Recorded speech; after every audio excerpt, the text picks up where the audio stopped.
ನಟನ ವಿರುದ್ಧ ಶಾಸಕ ಬಿಎನ್ ರವಿಕುಮಾರ್ ಕೂಡ ಗರಂ ಆಗಿದ್ದಾರೆ. ಕಮಲ್ ಹಾಸನ್ ಕೊಟ್ಟಿರುವಂತ ಒಂದೇ ಒಂದು ಹೇಳಿಕೆ ಎಷ್ಟೊಂದು ಆಕ್ರೋಶಕ್ಕೆ ಕಾರಣ ಆಗ್ತಾ ಇದೆ ಅನ್ನೋದನ್ನ ಗಮನಿಸ್ತಾ ಇದ್ದೀವಿ. ನಟನ ವಿರುದ್ಧ ಶಾಸಕ ಬಿಎನ್ ರವಿಕುಮಾರ್ ಗರಂ ಆಗಿದ್ದಾರೆ.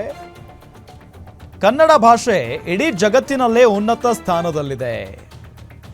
ಕಮಲ್ ಹಾಸನ್ ವಿರುದ್ಧ ನಾಡಿನಲ್ಲಿ ಪ್ರೊಟೆಸ್ಟ್ ನಡೀತಾ ಇದೆ.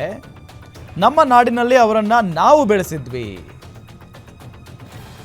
ಈಗ ನಮ್ಮ ಭಾಷೆ ವಿರುದ್ಧ ಮಾತಾಡ್ತಾರೆ.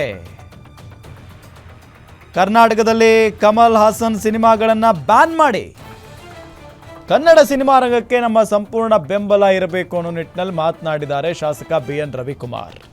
ಭಾಷೆ ಇವತ್ತು ನಮ್ಮ ಕನ್ನಡ ನಾಡು, ನಮ್ಮ ಭಾಷೆ ಇವತ್ತು ಇಡೀ ಜಗತ್ತಿನಲ್ಲೇ ಒಂದು ಉನ್ನತ ಸ್ಥಾನವನ್ನು ಇರತಕ್ಕಂಥ ನಮ್ಮ ಕರ್ನಾಟಕ ರಾಜ್ಯ ಮತ್ತು ನಮ್ಮ ಕನ್ನಡ ಭಾಷೆ. ಇವತ್ತು ನಮ್ಮ ನಾಡಿನ ಎಲ್ಲ ಕನ್ನಡಿಗರು ಒಂದು ವಿರೋಧ, ಇವತ್ತು ಕಮಲ್ ಹಾಸನ್ ವಿರುದ್ಧವಾಗಿ ಇವತ್ತು ಪ್ರತಿಭಟನೆಗಳು ಕನ್ನಡ ಸಂಘಟನೆಗಳು ಇವತ್ತು ಒಂದು ಪ್ರತಿಭಟನೆ ಮಾಡ್ತಾಯಿದ್ದಾರೆ. ಇವತ್ತು ನಮ್ಮ ಕನ್ನಡ ನಾಡಿನಲ್ಲಿ ಬೆಳೆದಂಥವರು, ನಮ್ಮ ಕನ್ನಡ ನಾಡಿನ ಜನತೆ ಬೆಳೆಸಿದಂಥವರು ಇವತ್ತು ನಮ್ಮ ಭಾಷೆ ಬಗ್ಗೆ ಮಾತಾಡ್ತಾರೆ. ಇದನ್ನು ಸಂಪೂರ್ಣವಾಗಿ ನಾನು ಸಹ ಖಂಡಿಸ್ತೀನಿ. ಯಾವುದೇ ಕಾರಣಕ್ಕೂ ಇವತ್ತು ನಮ್ಮ ರಾಜ್ಯಕ್ಕಾಗ್ಬೋದು, ನಮ್ಮ ಭಾಷೆಗೆ ಅಗೌರವ ತರ್ತಕ್ಕಂಥದ್ದನ್ನ ನಾವು ಸಂಪೂರ್ಣವಾಗಿ ನಾನು ವಿರೋಧವನ್ನು ಮಾಡ್ತೀನಿ.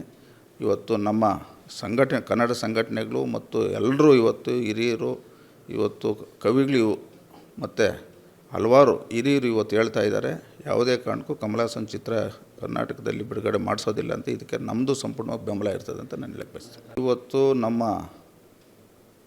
ಕನ್ನಡ ನೋಡಿ ಎಷ್ಟು ಆಕ್ರೋಶ ವ್ಯಕ್ತವಾಗ್ತಾ ಇದೆ. ಜೊತೆಗೆ ಭಾಳ ಸ್ಪಷ್ಟ, ಒಂದು ಕ್ಷಮೆ ಕೇಳಬೇಕು. ಕಮಲ್ ಹಾಸನ್ ಕನ್ನಡಿಗರ ಭಾವನೆಗೆ ಧಕ್ಕೆ ಮಾಡಿದ್ದಾರೆ, ಕನ್ನಡ ಭಾಷೆಗೆ ಅವರು ಅವಮಾನ ಮಾಡಿದ್ದಾರೆ. ಒಂದು ಕ್ಷಮೆ ಕೇಳಬೇಕು. ಹೌದಪ್ಪ, ನನಗೆ ಗೊತ್ತಿಲ್ಲದೆ ನಾನು ಈ ರೀತಿಯಾದಂಥ ಹೇಳಿಕೆಯನ್ನು ಕೊಟ್ಟಿದ್ದೀನಿ, ಕ್ಷಮಿಸಿ ಅನ್ನೋ ನಿಟ್ಟಿನಲ್ಲಿ ಕ್ಷಮೆಯನ್ನು ಕೇಳಬೇಕು ಕನ್ನಡಿಗರ ಮುಂದೆ. ಇಲ್ಲ ಅಂತ ಅಂದರೆ ಅವರ ಸಿನಿಮಾಗಳನ್ನು ಕರ್ನಾಟಕದಲ್ಲಿ ಬಿಡುಗಡೆ ಆಗೋದಕ್ಕೆ ಬಿಡಬಾರ್ದು, ಬ್ಯಾನ್ ಮಾಡಬೇಕು ಸಂಪೂರ್ಣವಾಗಿ.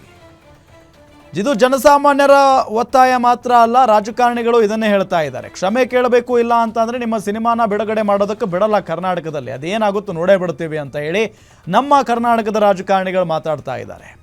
ಒಟ್ಟಾರೆಯಾಗಿ ಕನ್ನಡದ ಅಸ್ಮಿತೆ, ಕನ್ನಡದ ನೆಲ ಜಲ ಭಾಷೆ ವಿಚಾರಕ್ಕೆ ಸಂಬಂಧಪಟ್ಟಂತೆ ಬಂದರೆ ನಾವೆಲ್ಲ ಒಂದೇ ಅಂತ ಹೇಳಿ ಈ ಮುಖೇನ ಕನ್ನಡಿಗರೆಲ್ಲರೂ ಕೂಡ ತಿಳಿಸಿಕೊಟ್ಟಿದ್ದಾರೆ ಎಲ್ರಿಗೂ. ಈ ಹಿಂದೆ ಒಬ್ಬ ಸಿಂಗರ್ ಒಂದು ಮಾತನ್ನ ಹೇಳಿದ್ರು ಕನ್ನಡಿಗರ ಬಗ್ಗೆ. ಅದಾದ ನಂತರ ಅದು ದೊಡ್ಡ ಕಥೆ ಆಗಿ ಆ ಮನುಷ್ಯನನ್ನ ಯಾವ ರೀತಿಯಾಗಿ ಹೀಯಾಳಿಸಿದ್ರು ಅನ್ನೋದನ್ನು ನಾವೆಲ್ಲ ಗಮನಿಸಿದ್ವಿ. ಅದಾದ ನಂತರ ಕಮಲ್ ಹಾಸನ್ ಕೊಟ್ಟಿರುವಂಥ ಹೇಳಿಕೆ ಇದೆಯಲ್ಲ, ತಮಿಳಿನಿಂದಾನೇ ಕನ್ನಡ ಹುಟ್ಟಿರೋದು ಅಂತ ಹೇಳಿ, ಇದನ್ನಂತೂ ಯಾರೂ ಒಪ್ಕೊಳ್ಳೋದಕ್ಕೆ ಸಾಧ್ಯನೇ ಇಲ್ಲ. ಇತಿಹಾಸ ತಿಳ್ಕೊಂಡು ಮಾತಾಡಿ. ಕನ್ನಡ ಭಾಷೆಗೆ ಸಾವಿರಾರು ವರ್ಷಗಳ ಇತಿಹಾಸ ಇದೆ. ಸುಮ್ಮನೆ ಏನೇನೋ ಮಾತಾಡೋದಲ್ಲ ಅನ್ನೋ ನಿಟ್ಟಿನಲ್ಲಿ ಎಲ್ಲರೂ ಕೂಡ ಆಕ್ರೋಶ ವ್ಯಕ್ತಪಡಿಸ್ತಾ ಇದ್ದಾರೆ.